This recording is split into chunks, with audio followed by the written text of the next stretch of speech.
Hi hello welcome to Suman TV viewers. మన అందాన్ని మరింత రెట్టింపు చేసేది మన హెయిర్. సో హెయిర్ గనక ఎంత బాగుంటే మన అందం ఇంకొంచెం ఎన్హాన్స్ అవుతూ ఉంటుంది. హెయిర్ అనేది మనలోని కాన్ఫిడెన్స్ లెవెల్ను కూడా పెంచుతుంది. ఎప్పుడైనా మనం చూసుకున్నట్లయితే ఒక బట్టతలు ఉండే వాళ్ళకి, బాగా హెయిర్ ఉండే వాళ్ళకి, వాళ్ళ మధ్యన ఆ కాన్ఫిడెన్స్ లెవెల్ అనేది చూసుకుంటుంటే బాగా హెయిర్ ఉండే వాళ్ళు చాలా చక్కగా బయటికి రాగలుగుతారు, చాలా కాన్ఫిడెంట్గా కూడా మాట్లాడగలుగుతూ ఉంటారు కంపేర్ టు వాళ్ళు.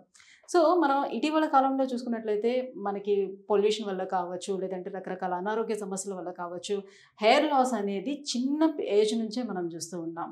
సో మరి దీనికి ఏంటి సొల్యూషన్, దీనికి ఎలాంటి ట్రీట్మెంట్స్ ఉన్నాయి, కంప్లీట్గా బట్టతలు అయ్యేంత వరకు మనం ఆగాల్సిన అవసరం ఉందా, సో బిఫోరే మనం ఆ హెయిర్ లాస్ని మనం ట్రీట్మెంట్ తీసుకొని దాన్ని కంట్రోల్ చేసుకునే అవకాశం ఉంటుందా, ఎలాంటి ట్రీట్మెంట్స్ మనకి అవైలబుల్ ఉన్నాయి, సో ఈ విషయాలు తెలుసుకోవడానికే నేను వచ్చేసాను శ్రీనగర్ కాలనీలో ఉన్నటువంటి కేహా హెయిర్ అండ్ స్కిన్ సెంటర్కి వచ్చేసానండి. సో మనతో పాటు డాక్టర్ దుర్గా కళ్యాణి గారు కూడా ఉన్నారు. సో మరి దీనికి ఎలాంటి ట్రీట్మెంట్స్ అందుబాటులో ఉన్నాయి ఏంటనే విషయాన్ని డాక్టర్ని అడిగి తెలుసుకుందాం. Hello ma'am. Hi ma'am, so ఇప్పుడు నేను చెప్పినట్టుగానే నిజంగానే హెయిర్ అనేది ఉన్నది అని అంటే ఖచ్చితంగా వాళ్ళకి ఆ హెయిర్ స్టైల్ మూలంగానే వాళ్ళ అందం కూడా పెరుగుతూ ఉంటుంది కదా.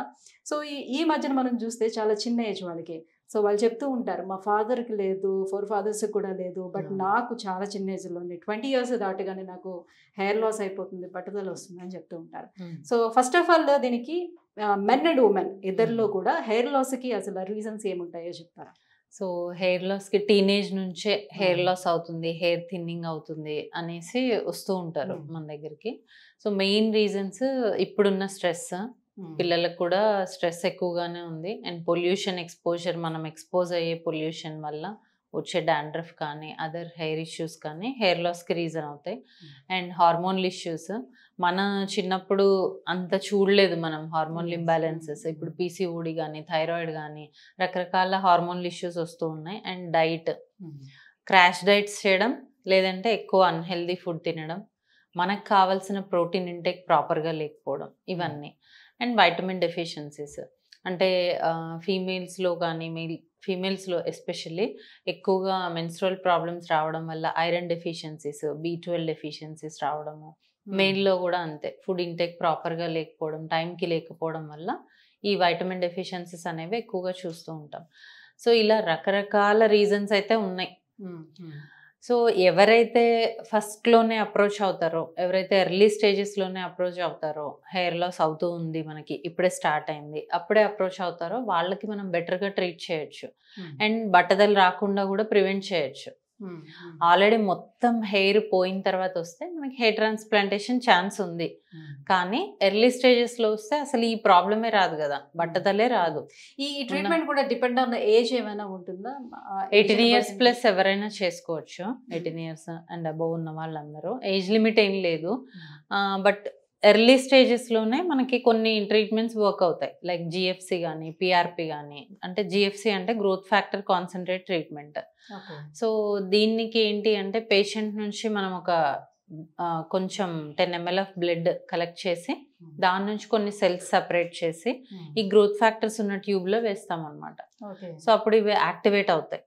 అవి ఇంజెక్ట్ చేయడం వల్ల మనకి హెయిర్కి బ్లడ్ సప్లై ఇంక్రీజ్ అవుతుంది, హెయిర్ స్ట్రెంగ్త్ ఇంక్రీజ్ అవుతుంది, హెయిర్ గ్రోత్ ఇంక్రీజ్ అవుతుంది, థిక్నెస్ ఇంక్రీజ్ అవుతుంది.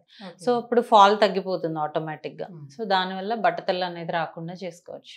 ఓకే, అంటే ఈ జిఎఫ్సి ట్రీట్మెంట్ అనేది నేను ఇంతకు ముందు అడిగినట్టు డిపెండ్ ఆన్ ఏజ్ అని ఎందుకన్నానంటే, లైక్ ఇప్పుడు 40-50 years ఉన్న వాళ్ళకి జనరల్గానే హెయిర్ ఫాల్ అనేది అప్పుడు స్టార్ట్ అయిపోతుంది కదా, అలాంటి వాళ్ళు కూడా కంట్రోల్ చేసుకోవడానికి అవకాశం ఉంటుందా? రిజల్ట్ బాగుంటుందా వాళ్ళల్లో కూడా? ఉంటుంది, వాళ్ళల్లో కూడా బాగుంటుంది. ఎందుకంటే ఈ గ్రోత్ ఫ్యాక్టర్స్ ఏం చేస్తాయంటే బ్లడ్ సర్క్యులేషన్ని ఇంప్రూవ్ చేస్తాయి. సో దానివల్ల ఏమవుతుంది అంటే, ఎప్పుడైనా మనకి హెయిర్ గ్రోత్ ఎందుకు ఉండదు అంటే హెయిర్కి కావాల్సిన ప్రాపర్ బ్లడ్ సప్లై వెళ్ళదు కాబట్టి హెయిర్ థిన్నింగ్ అనేది జరిగి తర్వాత డ్రాప్ అయిపోతుంది, అంటే ఫాల్ అయిపోతుంది. సో ఎప్పుడైతే మనం ఆ సర్క్యులేషన్ ఇంప్రూవ్ చేస్తామో అప్పుడు హెయిర్ గ్రోత్ అనేది బాగుంటుంది. అది ఏజ్ లిమిట్ ఏం లేదు, 40 to 50 years ఉన్న వాళ్ళైనా సరే, బట్టతల కాకుండా ఎవరికైతే థిన్నింగ్ ఉంటుందో వాళ్ళలో ఈ జిఎఫ్సి అనేది బాగుంటుంది. ఓకే, సో ట్రీట్మెంట్ ప్రొసీజర్ అనేది ఎలా ఉంటుంది? ఫస్ట్ ఆఫ్ ఆల్ పేషెంట్ మిమ్మల్ని అప్రోచ్ అయిన దగ్గర నుంచి ట్రీట్మెంట్ ప్రొసీజర్ ఎట్లా ఉంటుంది? ఫస్ట్ మనకు అప్రోచ్ అయినప్పటి నుంచి వాళ్ళు హెయిర్ ఫాల్ ఏ స్టేజ్లో ఉన్నారనేది చూస్తాము, హెయిర్ స్కాన్ చేసుకుంటాము.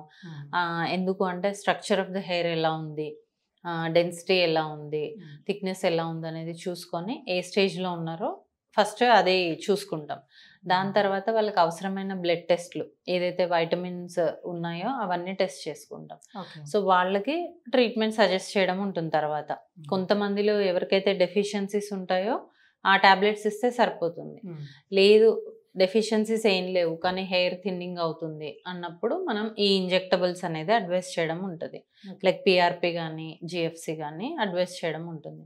ఎందుకు స్పెషల్లీ జిఎఫ్సిని అంటున్నాను అంటే పిఆర్పి ఏంటంటే కొంచెం పెయిన్ఫుల్గా ఉంటుంది ట్రీట్మెంట్. జిఎఫ్సి అనేది ఏంటంటే సెల్స్ లేకుండా మనకి ప్లాస్మా అనేది వస్తుంది. సో దానివల్ల మనకి పెయిన్ అనేది చాలా మినిమల్గా ఉంటుంది. ఇమ్మీడియట్గా వాళ్ళ వర్క్కి వెళ్ళిపోవచ్చు, ఇమ్మీడియట్గా వాళ్ళ వర్క్ అనేది వెళ్ళిపోవచ్చు. సైడ్ ఎఫెక్ట్స్ కూడా ఏమి ఉండవు, పేషెంట్ ఓన్ బ్లడ్ తీసుకుంటాం కాబట్టి. ఓకే. సో ఇప్పుడైతే మేము మా వ్యూవర్స్కి కొంచెం ప్రాక్టికల్గా చూపిద్దాం అనుకుంటున్నాము. సో దీని మీద ఉన్నటువంటి మిత్స్ కావచ్చు లేదంటే డూ అండ్ డోంట్స్ కానీ ఇవన్నీ కూడా మీరు ప్రాక్టికల్గా చూపిస్తే నేను అడుగుదాం అనుకుంటున్నాను. షూర్. ఓకే. సో ఈ జిఎఫ్సి ప్రొసీజర్ ఎలా ఉంటుందంటే పేషెంట్ నుంచి మనం బ్లడ్ కలెక్ట్ చేసి ఇది జిఎఫ్సి ట్యూబ్స్ అంటాం అన్నమాట. ఇందులో మీకు కనిపిస్తుందా కింద లిక్విడ్, గ్రోత్ ఫ్యాక్టర్స్. సో మనం ఇందులో బ్లడ్ కలెక్ట్ చేసి ఇందులో వేసి సెంట్రిఫ్యూజ్ చేసిన తర్వాత మనకి ఇలా వస్తుంది. పైన లిక్విడ్ కనిపిస్తుంది కదా, ఇలా మనకి ఈ ప్లాస్మా అనేది వస్తుంది. దీన్ని మనం కలెక్ట్ చేసి పేషెంట్కి ఎక్కడైతే థిన్నింగ్ ఆఫ్ ద హెయిర్ ఉంటుందో అక్కడ ఇంజెక్ట్ చేయడం జరుగుతుంది. సో ఇది కంప్లీట్గా సెల్స్ అన్ని కిందకి వెళ్ళిపోయి చూడండి. సో కంప్లీట్గా సెల్స్ లేకుండా వస్తుంది, సెల్యులర్ కాబట్టి పెయిన్ లేకుండా ఉంటుంది. ఓకే. సో దీన్ని మనం కలెక్ట్ చేసుకుందాం. సో ఇట్లా మనం ఈ గ్రోత్ ఫ్యాక్టర్ ప్లాస్మా అనేది కలెక్ట్ చేస్తాం, ఇంజెక్షన్స్లో కలెక్ట్ చేసి మనం దాన్ని ఇంజెక్ట్ చేయాల్సి ఉంటుంది. సో ఇప్పుడు కొంతమందికి ఎవరైతే చాలా పెయిన్ సెన్సిటివ్ ఉంటారో వాళ్ళకి అనస్థీషియా క్రీమ్ అప్లై చేసి ఇవ్వడం ఉంటుంది. లేని వాళ్ళకి డైరెక్ట్గా చేయొచ్చు. ఇది వైబ్రేటర్ అనమాట, పెయిన్ లేకుండా ఉండడం కోసం. కొంచెం వైబ్రేట్. సో వైబ్రేటర్ని అలా పెడుతూ లోపలికి ఇంజెక్ట్ చేస్తూ ఉండాలి. సో వాళ్ళకి పెయిన్ లేకుండా ఉంటుంది అనమాట. ఇప్పుడు ఈ పర్సన్కి మామూలుగా డిఫ్యూజ్ ఎలపేషన్ అంటే జనరల్గా హెయిర్ ఫాల్ ఉంది కాబట్టి ఆల్ ఓవర్ ద స్కాల్ప్ ఇవ్వడం జరుగుతుంది. ఎవరికైతే స్పెసిఫిక్గా కొన్ని పార్ట్స్లోనే ఉన్నప్పుడు అక్కడ మాత్రమే ఇవ్వడం జరుగుతుంది. ఓకే. సో అలా వాళ్ళకి ఎన్ని సెషన్స్ పడతాయి ఏంటి అని ముందే చెప్తాము. మాక్సిమమ్ 4 to 6 సెషన్కి మధ్య 20 days to 1 month. సో ఇట్లా మనం all over the scalp inject చేయడం జరుగుతుంది. సో పెయిన్ అనేది చాలా మినిమల్గా ఉంటుంది దీంట్లో. కంపేర్ టు పిఆర్పి ఇది పెయిన్ ఉండదు. జనరల్లీ మ్యామ్ ఇప్పుడు నా హెయిర్ లాస్ అయిపోతుంది, బాగా థిన్ అయిపోతుంది అని ఒక పేషెంట్ ఎప్పుడు దాన్ని ఐడెంటిఫై చేసుకొని డాక్టర్ని అప్రోచ్ అవ్వాల్సి ఉంటుంది? ఎలా తెలుస్తుంది ఐడెంటిఫికేషన్? జనరల్గా మనకి సీజనల్గా కానీ ఏదైనా ఫీవర్ వచ్చినప్పుడు కానీ కొంచెం హెయిర్ లాస్ అనేది ఎక్కువగా ఉంటుంది. ఎప్పుడైతే మనకు కంటిన్యూస్గా ఒక 1 month అయిన తర్వాత కూడా ఎప్పుడైతే మోర్ దెన్ 100 హెయిర్ పోతుంది అంటే పట్టుకుంటేనే వచ్చేస్తుంది, చాలా ఎక్కువ వస్తుంది అన్నప్పుడు ఖచ్చితంగా కన్సల్ట్ అవ్వాలి. ఎందుకంటే దానికి ఇంటర్నల్ రీజన్స్ ఇంకేదో ఉంటాయి. అదేంటి అనేది మనం ఇవాల్యుయేట్ చేసుకొని ఆ తర్వాత ట్రీట్మెంట్ చేయడం ఉంటుంది. Okay.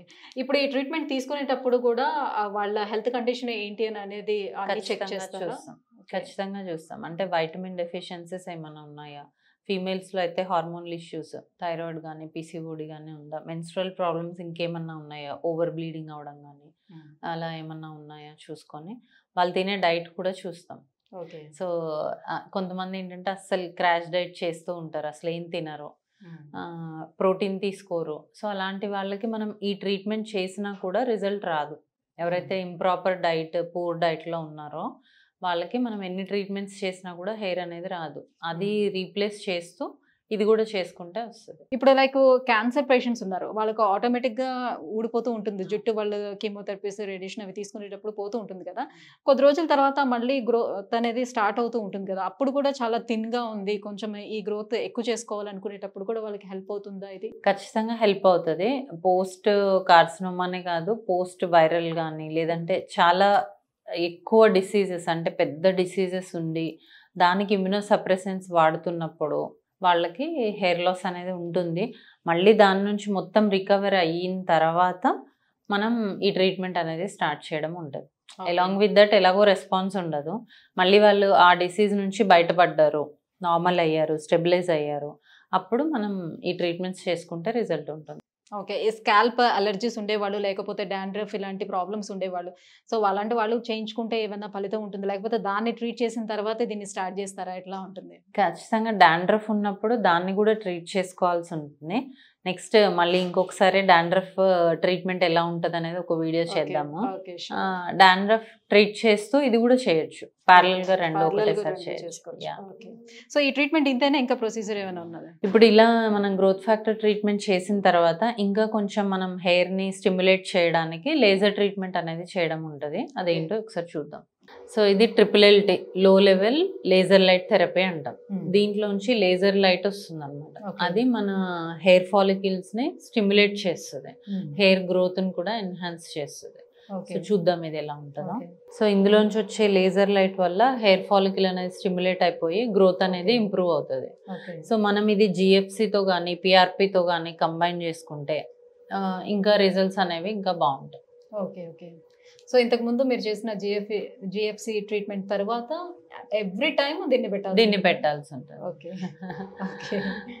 Thank you so much ma'am. So hair loss అవుతున్న వాళ్ళకి, లేకపోతే హెయిర్ గ్రోత్ కావాలనుకునే వాళ్ళకి GFC ట్రీట్మెంట్ ఎలా చేస్తారు ఏంటి అని ప్రాక్టికల్గా చూపించినందుకు మీ క్లినిక్లో thank you so much. So viewers చూస్తున్నారు కదా, హెయిర్ గ్రోత్ కావాలనుకునే వాళ్ళు లేదా హెయిర్ లాస్ తోటి బాధపడుతునే వాళ్ళు ఎవరైనా సరే కూడా వాళ్ళకి ఈ గ్రోత్ ఫ్యాక్టర్ కాన్సన్ట్రేట్ అనే ఈ కొత్త ట్రీట్మెంట్ ఏ రకంగా పనిచేస్తుంది ఏంటి అనేది చూసారు కదా. దీనికి సంబంధించి ఇంకా పూర్తి డీటెయిల్స్ తెలుసుకోవాలన్నా, ఈ ట్రీట్మెంట్ తీసుకోవాలనుకునే వాళ్ళు కింద స్క్రోల్ అవుతున్నటువంటి నెంబర్కి కాల్ చేసి తెలుసుకోవచ్చు. Thank you.